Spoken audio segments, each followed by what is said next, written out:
Hey guys, welcome to another video of Design and Manage. On the last video we have prepared the city for expansion by building a new highway network and interchange. Today we are going to build the starter layout for our new oil specialized industry.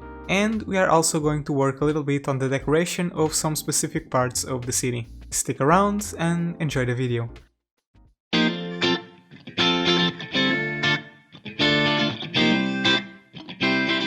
I start off this project by painting my industry area, as usual, which I then rename to something more fitting. I also paint the district for this location, which I call the Flutter Bay. I do so mistakenly because this is not a bay at all, so I'll have to rename it later. I do, however, apply the oil specialized industry to this district so that when I zone some industrial buildings, they spawn as oil processing buildings, which will fit the entire theme for this area. On the last video, when I've built this interchange that provides access to this entire location, I've explained how I wanted to plan out my industry. I want to place my extractor buildings on the left side, where I'm building right now, and I'll place the processing buildings on the other side of the highway. I place the oil industry main building and I build the initial road layout where I put the first oil extractors. I don't put a lot of them and I don't develop this area a lot at this early stage because we will eventually unlock other buildings that we will be using instead. I do build, however, a secondary road where we put our first oil tank. In order to improve the exporting capacity of this industry and to take a little bit of traffic off the highway, I plan out a rail cargo network. The connection here was a bit complicated because I was very limited by space, so first and foremost I used a terrain tool to make a slope to bring the rail all the way down, and then when making the connection to the main rail I just went a bit creative and did this big loop. I did do a couple of tries though to make it look aesthetic. For the cargo station itself, initially I thought about putting it right next to the highway roundabout, but then when I was building the road layout, I figured out that this setup would take up a lot of space. So I decided to put the cargo station a bit more to the backside of the entire region to take a lot less space.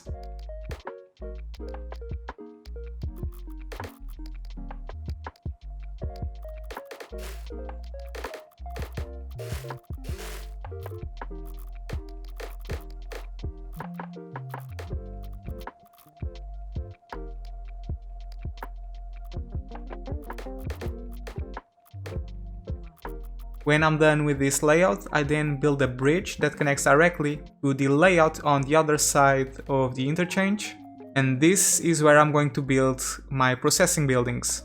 So the way this is going to work, hypothetically, the extractor buildings are going to extract oil from the soil, which will then be brought to the processing buildings and then converted to plastic and also petroleum, which are then going to be exported via the highway or via the cargo station. I pipe down the whole thing with water and provide some power, and then we just wait until the industry reaches level 2.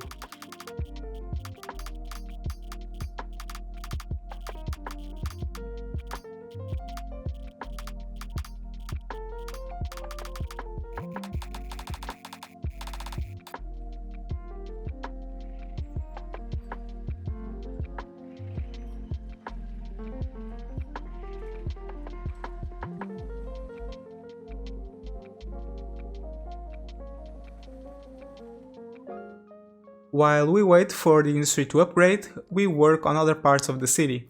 A few episodes ago we built this natural reserve park, but we couldn't finish it because it wasn't upgraded and we didn't have enough buildings to work with. By this time we have unlocked the viewing decks and also the watchtowers, which we can use to decorate and finish the top of this hill.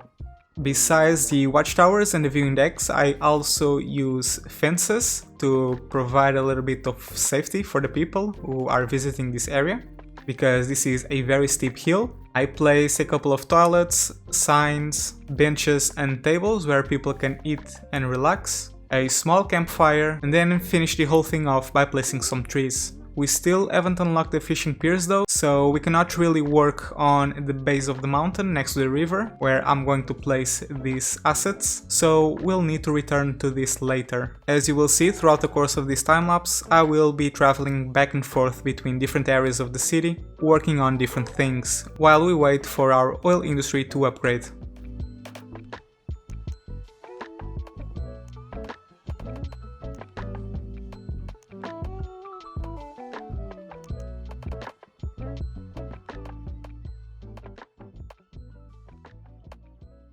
When we reach level 2 on the oil industry, we unlock some new extractor buildings, which I use to replace our old ones. These are more capable and provide more jobs. We also unlock some processor buildings, which convert the oil to plastics, so we place them as well. By then, I also place a couple of warehouses next to the cargo station, one of them dedicated to store petroleum and the other one dedicated to store plastics. By working on the industry, we have pushed the demand for workers, so now we have a lot of demand for residential. So I go back to my farming area, where I have an available piece of land and I develop a new neighborhood. This area kinda looks like a crater, so I give it a suitable name, right after I build the layout. A lot of people mention that I could use the district specializations from the Green Cities DLC, the self-sufficient buildings for residential, and also the organic and local produce for commercial. These policies turn your district into a green and ecological neighborhood, which could be particularly useful for a farming district because the people of this district will buy the products directly from the farms. The buildings even look different than any other zone building in this game, having their own characteristic feel and look. Even though I don't want every single residential building in this industrial area to have this specialization, I want to place a couple of neighborhoods like this throughout the region. I start off with a small neighborhood, but I then expand it a bit further and build a couple more.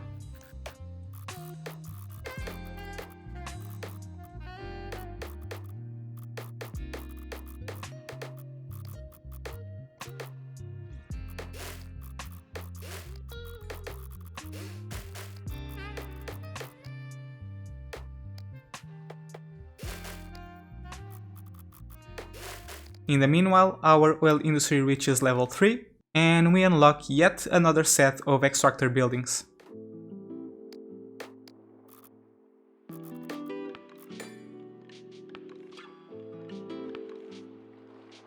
We start having the demand for more electricity, and even though I could use an oil power plant and place it right next to our oil industry, I wanted to work a little bit further on Tadima town and place some more wind turbines.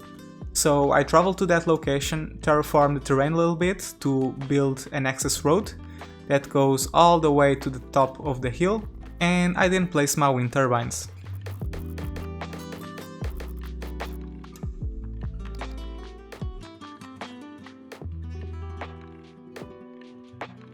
By this point, we have also reached the milestone where we unlock crematoriums, so I place a couple of them and set our cemeteries to empty. This will help out quite a bit with the death waves that we've been having.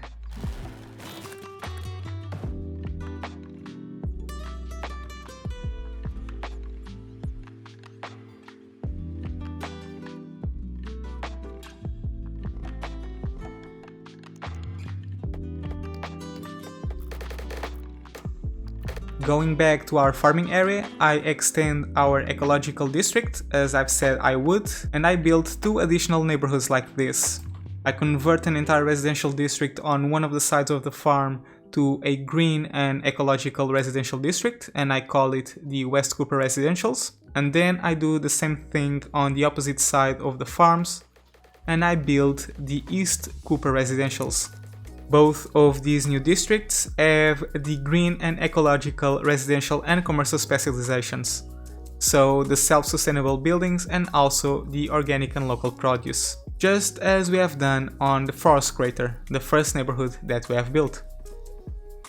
We then reach level 4 on our oil industry, and once again we unlock a couple of new buildings, so once again we have to rebuild the entire thing and adapt it to these new constructions. Because we have just unlocked the majority of the buildings that we are going to use on this industry, I can now take a bit more time designing the layout and adapt the roads to the dimensions of the buildings themselves and make everything fit adequately. I also noticed that this area is having a bit of problem with crime, so I add a police station and also a fire station to this industry. If you don't recognize these buildings, that's because they are the vanilla European versions of the police and fire station. By this point we have unlocked some bigger oil tanks, which we can then use to improve our oil storage capability of the industry. We also unlock some larger and more powerful extractors, so once again we replace our old assets with the new ones.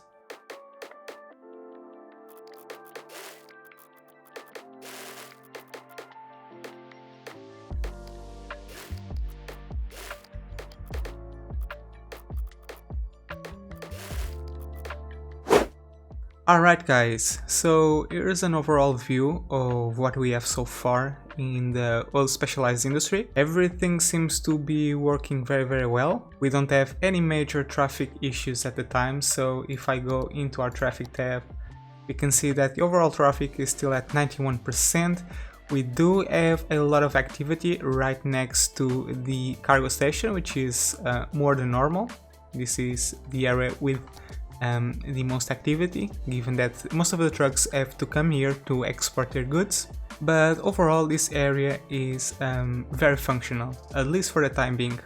Applegate Oil Empire is already at level 4 and you are almost reaching level 5. So there's a very big probability we are going to end up and finalize this industry by the end of the next episode. We are making a total of almost 30,000 in profit. This fluctuates a lot, as you guys know, depending on whether there's demand for products or not. And I think I can come into our policy tab and activate every single one of them to improve the capabilities of this industry. There's still quite a few things that we must do in this location. So if I go into our oil industry tab, we still need to make a dedicated sector for the maintenance buildings and also for the workers barracks to increase the efficiency of this industry.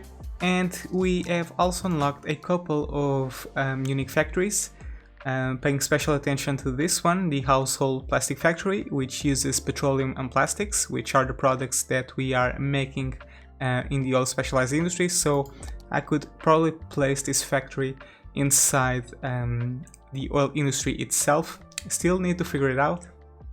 I even have a little segment of land with some more oil, so this area is pretty much rich in oil as well. So what I can do is perhaps bring a road that will go all the way until here, until this flatland, and cross the river all the way here and then connect to this area where I can place a couple more extractor buildings if I decide to go this route. Taking a closer look at our rail interchange, I like how it turned out, but I noticed that sometimes trains have to slow down and wait for other trains to merge, which is normal, but I fear that this little segment of rail, this one over here, is way too short and may cause a train congestion. We haven't had major problems this far, so perhaps it may work out. We'll just have to wait and see. If there are problems, I'll just have to redo this area, no problem. But anyway, that's it for our oil industry. Let's move on to other parts of the city. So if I come to our farming area, you can see that I've created this little neighborhood, the Forest Crater, which resorts to the organic and local produce and also the sustainable buildings policies. And this thing looks very good indeed. What I can do here to improve this area a bit further is to provide a medical clinic, which is something that I haven't done yet.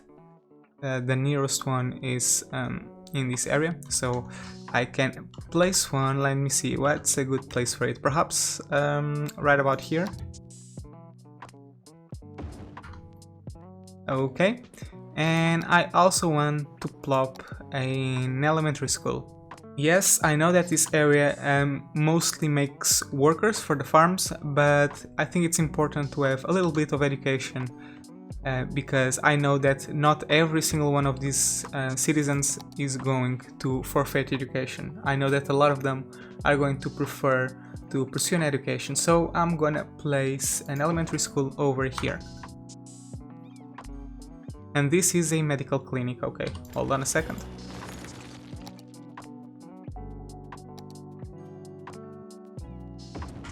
Okay, there we go, much better. As I've mentioned in the time lapse, I have expanded this district to the right side, so all the way until this road. So all of these are green and ecological buildings. And I've also built a couple more districts like these. So here in this side we have the East Cooper residentials, as I've mentioned in the time lapse, and on the other side we have the West Cooper residentials. So that's pretty much what we have so far in this area. Oh, and I've also replaced the custom water tower for this one, the large water tower, which also fits quite nice here. Now moving on to Tadima town, if we cross the entire area, we can come and reach this little location. So this area turned out very pleasant. It's already fully decorated with trees and also some assets, something that I have to do in several other areas of the city, but overall I think this looks amazing. During the time-lapse we have reached level 4 in the Tadima Park, which means we have unlocked the fishing cabins, which is exactly what we were missing, so that's something we can place right now. Let me go into our nature reserve tab and search for them.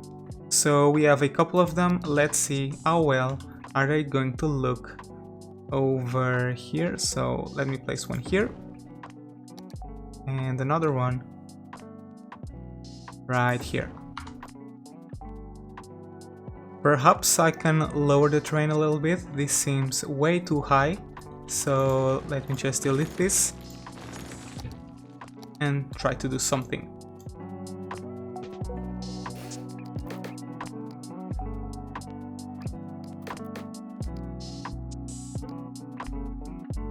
Okay, let's check it out now. It seems to be much more leveled with the sea level. So let's place a fishing cabin right about here and another fishing cabin over here. Yeah, there we go, much better.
Okay, much better indeed.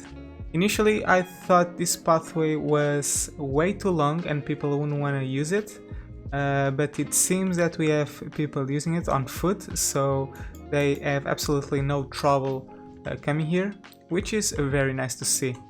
Eventually I will still want to remodel this area. I will want to readjust the camping site and make it blend in with the rest of the terrain much better than what it's doing right now, because we have a very dense vegetation here that does not match with the rest of the park, so that's something that we need to work on. But anyway, if we go to the north side, another thing that I've built during this time lapse was this hill, or I essentially terraformed this entire thing just to provide an access road for cars to come to this area, kind of like a maintenance road for these wind turbines, and it seems that we have a car using it. I don't really know why. He's driving to work, but I'm not sure why he came all the way up here. Perhaps he's lost, I don't know. But anyway guys, that's pretty much it for this video. I hope you have enjoyed it, and I hope to see you again on the next one. Thank you so much for watching, take care, and as always, have fun.